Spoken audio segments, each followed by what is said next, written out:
All right, ladies and gentlemen, we're going to talk about Chris Stuckmann. Chris Stuckmann has fallen off, and he has decided that he's no longer going to do his job. Now, he has come out and he has said that he is no longer going to be criticizing movies, which kind of goes against the whole thing a movie critic's supposed to be and what he has decided to make his YouTube channel for. And if you want to know when that is, he did a video a while back called Moving Forward, and I'll have a clip right here for you. About filmmakers. I don't want to trash filmmakers.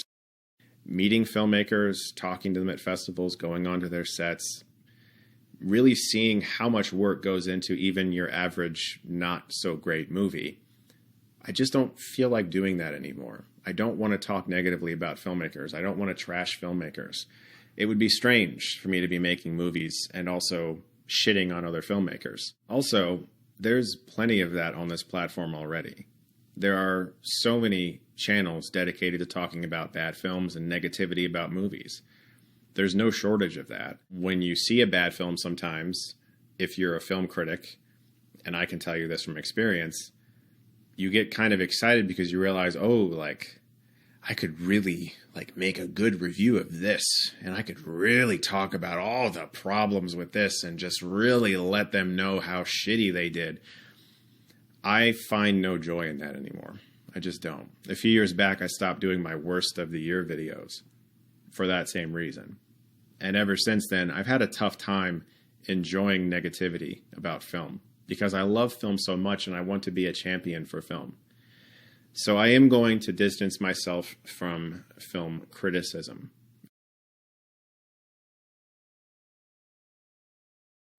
Now, I get what he's saying. He's saying that, there's some filmmakers that go in with good movies and then corporations come in and then they fuck them up. But then he goes and says it about the movies themselves. They're still good movies and they're still bad movies. And he's decided to make a YouTube channel, which has turned into his career. Now he's shifting a little bit into filmmaking. But he has decided that his career is going to be criticizing movies. And he came out and said that he's not doing his best and worst movie reviews ever. As a matter of fact, here's a clip or a little cutout of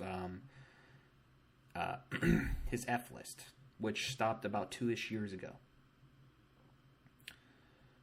Now, the reason why this all came up, the whole reason why I decided to do this is because of this clip right here that I found that is making the rounds on Twitter. To myself, probably not going to do a video for this one based off of what I've heard, since I do try to keep it mostly about film celebration on this channel. Having seen the film, I'm going to tell you that this is not a movie review of Madame Web. I am not about bashing filmmakers, artists. I know how hard it is to make a movie. I do not know how hard it is to make a movie under the studio system. I was able to make an indie film without a giant corporation breathing down my neck, which is not the privilege that S.J. Clarkson had when she directed Madame Web under Sony, which I can only imagine was monumentally difficult. This is not going to be a video about Madame Web and telling you whether or not you should see Madame Web. And I can't help but wonder if he's not cucking out. I can't help but wonder if he's doing this so that way he always has advance tickets to go see movies. Because if you are critical of Universal and you're saying, well, this one was shit, well, this one was shit, well, this one was shit, well, this one was shit, they're not going to want you to go see their movies and then criticize them. They're not going to give you those free passes. Same goes for Disney. They're not going to give you passes to see their movies or free Disney Plus or whatever it is to watch the movie and then, critique it. Early screenings, I think is what I meant to say earlier. I might have said something different, but it's still the same thing. Basically, in a nutshell, he's decided that he's no longer going to do what he said he was going to do. Now, you might be wondering or thinking, well, people change and they, adapt to times, which is fine, survival of the fittest. I don't think he's going to last much longer if he keeps on this track. But I would like to show you how he started. 13 years ago, in fact. Done by a rhinoceros would be more fun. Then what are you going to do about it?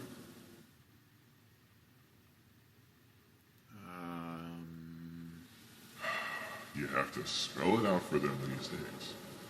You used to do something for people. Something everyone liked. You were a movie critic. Some people said you were the best. You were almost a YouTube partner. Have you forgotten? You have the power to save people from movies like The Last Airbender. You know what you must do.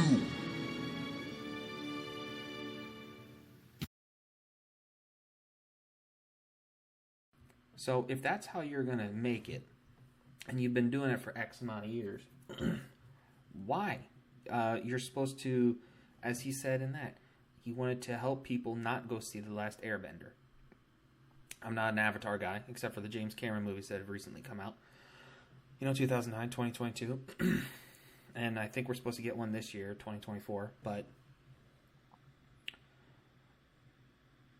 I think being a movie critic, you're supposed to critique movies so people don't go waste their time. Time is a precious commodity. Time is something we do not get back. And the devotion of time to a film, a game, or whatever is the best price you can get. I would rather, if I was a game creator, if I made a game and my studio went out of business, but people were playing it like crazy, like, what was it, Kingdoms of Amalur? The game crashed the studio that made it, but the game's friggin' awesome. If you haven't played Kingdoms of Amalur, you need to do it. I think the full title is Kingdoms of Amalur Reckoning. It's based off of R.A. Salvatore's books, and it is a phenomenal game. But I think I would rather have that.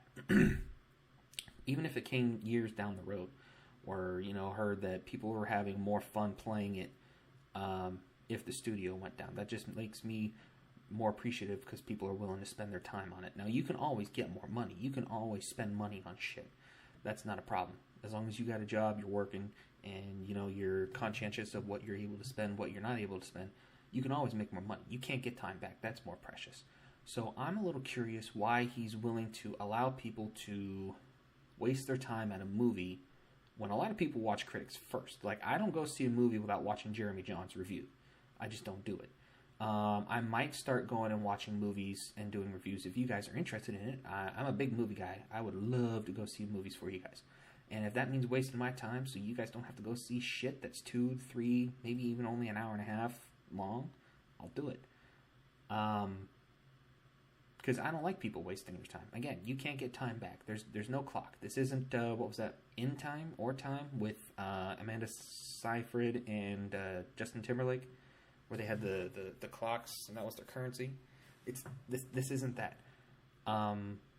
So I think I've rambled on a little bit longer than I should have.